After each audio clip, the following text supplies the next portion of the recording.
Vital Kamerhe, concernant sa peine de 20 ans, il a tenté à plusieurs reprises de faire des appels au niveau de la justice pour être acquitté. Bon, espérons que cette fois-ci, la justice va trancher à sa faveur.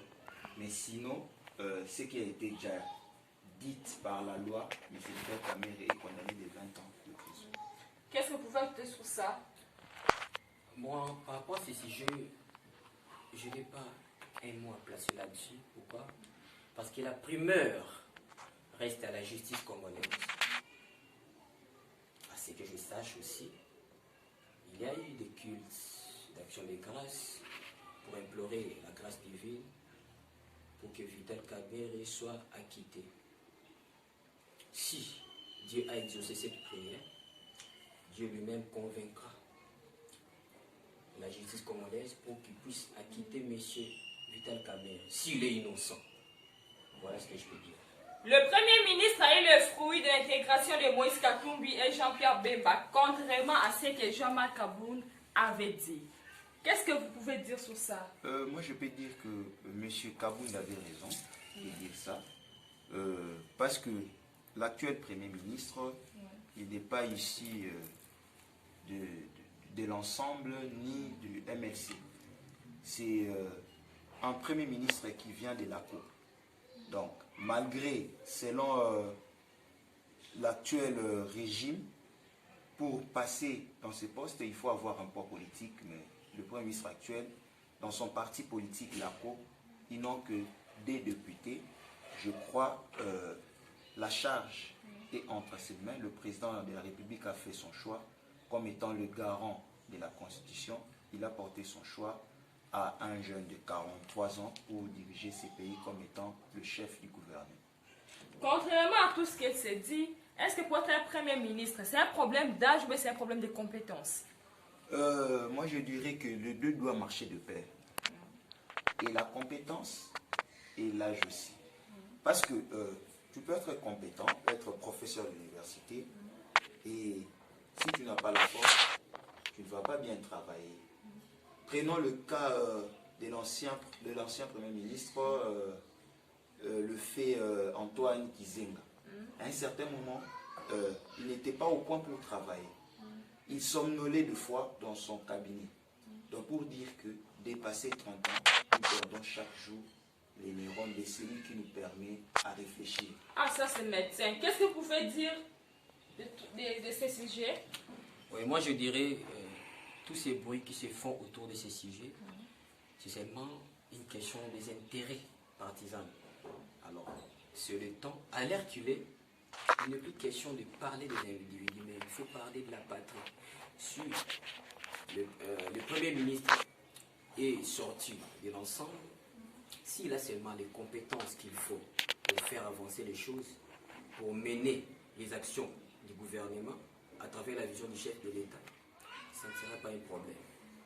Je peux dire ça. Boukanga Lonzo Batata Ponyo a fait un point de presse pour donner des explications. Est-ce que c'est une bonne méthode à la place de le dire devant la justice? Il a peur peut-être. Comment vous trouvez cette atmosphère? Moi, je dirais que Matata Ponyo devrait d'abord garder son calme, laisser à l'IGF de faire son travail, parce que c'est prononcé en avance avant que la justice l'interpelle. Moi, je crois déjà, il se sent coupable. Normalement, il devait attendre, il devait patienter. Le jour J, le jour où il sera interpellé à la barre pour expliquer tout ce qu'il devait à dire, tout ce qu'il avait à dire. Au lieu d'appeler la presse pour expliquer, la presse ne peut en aucun jour remplacer la justice. Qu'est-ce que vous pouvez dire sur ça? Je vais encore dire que la vérité est têtue, je l'avais déjà dit. Vous savez, lorsque quelqu'un se sent coupable, parfois, il a toujours ces soucis-là de rencontrer ces problèmes à des personnes. Ce que M. Matata Ponyo est en train de faire n'aspire pas confiance en lui. Il devait laisser la place à la justice. Parce que jusque-là, la justice a toutes les preuves. Parce qu'à mon avis, je pense qu'il l'IGF a déjà transmis tous les dossiers par rapport à les rapports qu'il a y amenés pour les dossiers Bukangalonji. Donc, M. Matata Ponyo doit attendre le moment viendra où la justice va l'inviter pour qu'il puisse répondre. S'il n'est pas coupable, on va le quitter, on va le laisser rentrer à la maison. Donc voilà un peu. Nous avons tous suivi sur les réseaux sociaux ce qui cloche à Kinshasa. Dit-on, le ministre des Médias, Jono Makelele, n'est pas apte, n'arrive pas à maîtriser la population congolaise face à la COVID-19, face à tout ce qui se passe dans la ville de Kinshasa et dans la République démocratique du Congo. Par rapport à la mère Mende, la population se pose des questions. Il faudrait-il que la mère Mende puisse retourner dans ses postes ou bien Jono Makelele devait changer sa façon de faire des choses? Moi, je dirais que être ministre de l'information, cela n'est pas synonyme d'être un menteur, non. À mon avis, Jolino Makelele fait son travail, mais il y a juste un petit souci, un relais entre le ministère de la Santé et le ministère de l'Information. Donc à ce niveau-là qu'il y a un problème. Mais dire que Jolino Makelele est incompétent... Il n'arrive pas à maîtriser la population congolaise.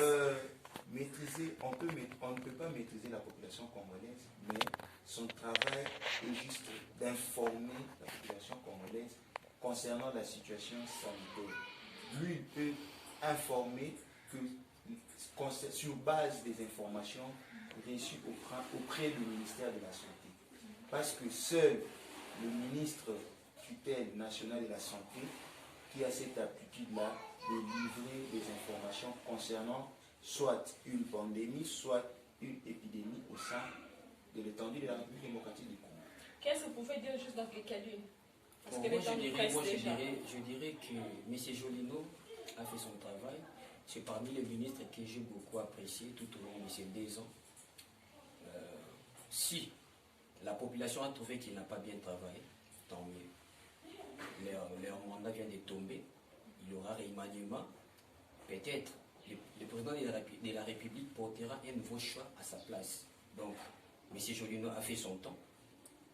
Voilà un peu tout ce que je peux dire.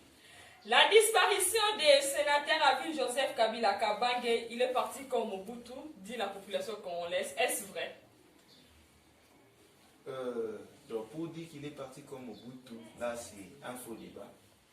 Parce que les conditions à laquelle Mobutu avait quitté le pays, ce n'est pas les mêmes conditions que l'ex-président Joseph Kabila.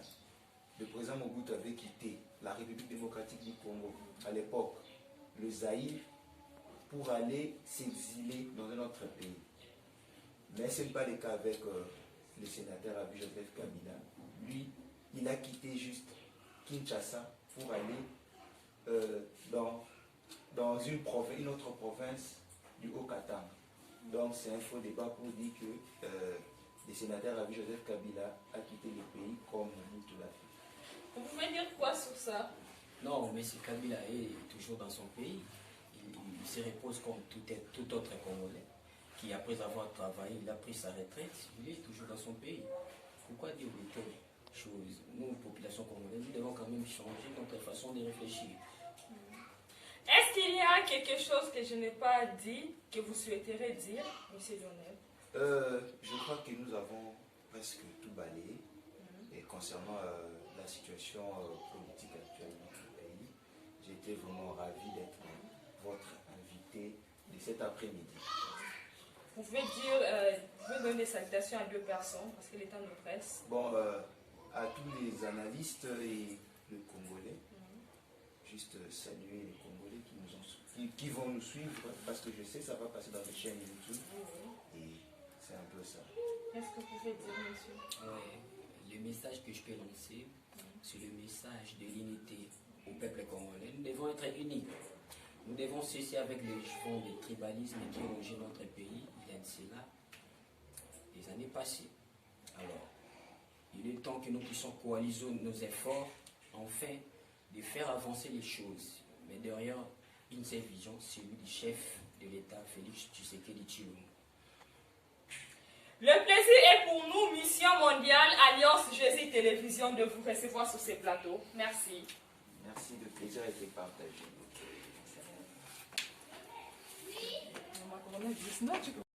À mon avis, Oui, c'est M. Glody Yoyo Lutumba. Je suis ingénieur en télécommunication et analyste politique. C'est docteur Lionel Sibou. Je suis docteur en médecine, chirurgie, accouchement, analyste politique aussi.